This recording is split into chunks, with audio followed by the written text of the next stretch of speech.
ರಾಜ್ಯದ ಉಚ್ಚ ನ್ಯಾಯಾಲಯ ಸುಮೋಟೋ ಕೇಸನ್ನು ತೆಗೆದುಕೊಂಡು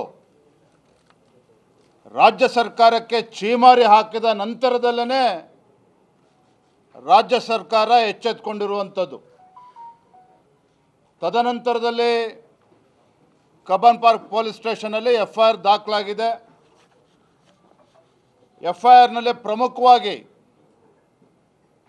Karnataka state cricket association, KSCA, RCB ಮತ್ತು ಏಜೆನ್ಸಿ ಆಗಿರ್ತಕ್ಕಂಥ DNA ಈ ಮೂರು ಸಂಸ್ಥೆಗಳನ್ನು ಬಹಳ ಪ್ರಮುಖವಾಗಿ ಆರೋಪಿಗಳು ಅಂತೇಳಿ ಉಲ್ಲೇಖ ಮಾಡಿದ್ದಾರೆ ಎಫ್ಐಆರ್ನಲ್ಲಿ. ಇಲ್ಲಿ ಪ್ರಮುಖವಾಗಿರ್ತಕ್ಕಂಥ ಪ್ರಶ್ನೆ, ಎಫ್ಐಆರ್ ರಿಜಿಸ್ಟರ್ ಆಗಿರ್ತಕ್ಕಂಥ ತರುವಾಯ ಮುಖ್ಯಮಂತ್ರಿಗಳು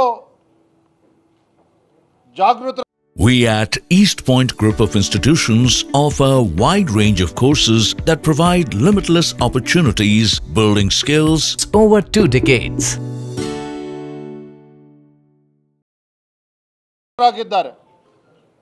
ಹೈಕೋರ್ಟ್ ರಾಜ್ಯ ಸರ್ಕಾರಕ್ಕೆ ಚಾಟಿ ಬೀಸಿದ ನಂತರದಲ್ಲಿ ಎಫ್ಐಆರ್ ರಿಜಿಸ್ಟರ್ ಆದಮೇಲೆ ಮುಖ್ಯಮಂತ್ರಿಗಳು ನಿನ್ನೆ ರಾತ್ರಿ ಏಕಾಏಕಿ ಪ್ರೆಸ್ ಮೀಟನ್ನು ಮಾಡಿ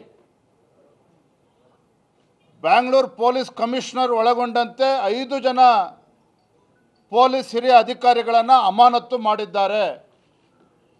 ಅರ್ಥಾತ್ ರಾಜ್ಯದ ಗೌರವಾನ್ವಿತ ಮುಖ್ಯಮಂತ್ರಿಗಳು ಮೊನ್ನೆ ನಡೆದಂಥ ದುರ್ಘಟನೆಯನ್ನು 11 ಜನ ಪ್ರಾಣ ಕಳೆದುಕೊಂಡಿದ್ದಾರೆ. ರಾಜ್ಯ ಸರ್ಕಾರ ಒಂದು ಹೊಣೆ ತಪ್ಪಾಗಿದೆ ಅನ್ನೋದನ್ನು ಒಪ್ಕೊಂಡಿದ್ದಾರೆ. ಆದರೆ ತಮ್ಮ ಹುಳುಕನ್ನು, ತಮ್ಮ ತಪ್ಪನ್ನು ಮುಚ್ಚಿ ಹಾಕಿಕೊಳ್ತಕ್ಕಂಥ ಸಲುವಾಗಿ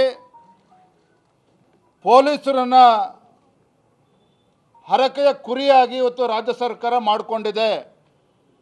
ಯಾಕೆ ಮಾತನ್ನು ಹೇಳ್ತಾ ಇದ್ದೇನೆ ಅಂತ ಹೇಳಿದ್ರೆ, ಇವತ್ತು ಎಲ್ಲರೂ ಕೂಡ ಇವತ್ತು ದೇಶದಲ್ಲಿ ರಾಜ್ಯದಲ್ಲೂ ಚರ್ಚೆ ಆಗ್ತಾ ಇರುವಂಥದ್ದು, ಮತ್ತು ಸ್ವತಃ ಮುಖ್ಯಮಂತ್ರಿಗಳೇ ಹೇಳಿದ್ದಾರೆ, ನಾವು 30-40 ಸಾವಿರ ಜನ ಸೇರ್ತಾರೆ ಅಂತ ಅಂದ್ಕೊಂಡಿದ್ವಿ, 2-3 ಲಕ್ಷ ಜನ ಬಂದರು, ನಾವು ನಿರೀಕ್ಷೆ ಮಾಡಿರಲಿಲ್ಲ ಅಂದರೆ ಇಂಟೆಲಿಜೆನ್ಸ್ ಫೇಲ್ಯೂರ್ ಇತ್ತು ಅನ್ನೋದನ್ನು ಸ್ವತಃ ಮುಖ್ಯಮಂತ್ರಿಗಳು ಒಪ್ಕೊಂಡಿದ್ದಾರೆ. ಮಾನ್ಯ ಮುಖ್ಯಮಂತ್ರಿಗಳೇ, 5 ಜನ ಪೊಲೀಸ್ ಅಧಿಕಾರಿಗಳನ್ನು ಅಮಾನತು ಮಾಡಿದ್ದೀರಿ, ಬೆಂಗಳೂರು ಪೊಲೀಸ್ ಕಮಿಷನರ್ನು ಕೂಡ ಅಮಾನತು ಮಾಡಿದ್ದೀರಿ. ಆದರೆ ಇಲ್ಲಿ ಪ್ರಮುಖವಾಗಿ ಎದ್ದು ಕಾಣ್ತಾ ಇರ್ತಕ್ಕಂಥದ್ದು, there was failure on the part of the intelligence.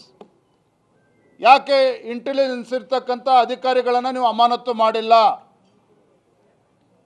ಯಾಕೆ ಅಮಾನತು ಮಾಡಿಲ್ಲ ಅಂತ ಹೇಳಿದ್ರೆ, ಇಂಟೆಲಿಜೆನ್ಸಲ್ಲಿರ್ತಕ್ಕಂಥ ಅಧಿಕಾರಿಗಳನ್ನು ಅಮಾನತು ಮಾಡಿದ್ರೆ ಅವರ ಬುಡಕ್ಕೆ ಬರ್ತದೆ, ಮುಖ್ಯಮಂತ್ರಿಗಳ ಬುಡಕ್ಕೆ ಬರ್ತದೆ. ಇದು ಕಾರಣ ಏನಪ್ಪ ಅಂತ ಹೇಳಿದ್ರೆ, ಇಂಟೆಲಿಜೆನ್ಸ್ ಡಿಪಾರ್ಟ್ಮೆಂಟ್ ಏನಿದೆ ಸ್ವತಃ ಮುಖ್ಯಮಂತ್ರಿಗಳ ಅಡಿಯಲ್ಲಿ ಬರ್ತದೆ. He is holding that portfolio.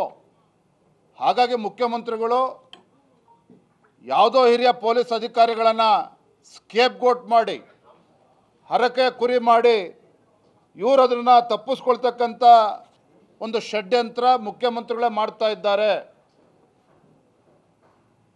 Congress ಪಕ್ಷದ ಹಿರಿಯ ಮುಖಂಡ BK ಹರಿಪ್ರಸಾದ್ ಇವತ್ತು ಪ್ರಶ್ನೆ ಮಾಡಿದ್ದಾರೆ, ಯಾತಕ್ಕೆ ಬೇಕಿದ್ರು ಸರ್ಕಾರದವರಿಗೆ RCB ಮ್ಯಾಚ್ ಗೆದ್ದಿದೆ ಅಂಥೇಳಿ ರಾಜ್ಯ ಸರ್ಕಾರ ಯಾಕೆ ಇದನ್ನು ಸಂಭ್ರಮಾಚರಣೆ ಮಾಡಬೇಕಾಗಿತ್ತು? ಅವಶ್ಯಕತೆ ಏನಿತ್ತು ರಾಜ್ಯ ಸರ್ಕಾರಕ್ಕೆ? 11 ಜನ ಪ್ರಾಣ ಕಳೆದುಕೊಂಡಿದ್ದಾರೆ, ಅದು ಯಾರು ಹೊಣೆಗಾರರು ಅಂತ ತಾವು ಕೇಳಿದ್ರೆ ರಾಜ್ಯ ಸರ್ಕಾರ ಉತ್ತರ ಕೊಡಬೇಕು ಅಂಥೇಳಿ ಕಾಂಗ್ರೆಸ್ ಪಕ್ಷದ ಹಿರಿಯ ಮುಖಂಡ BK ಹರಿಪ್ರಸಾದ್ ಕೂಡ ಹೇಳಿದ್ದಾರೆ.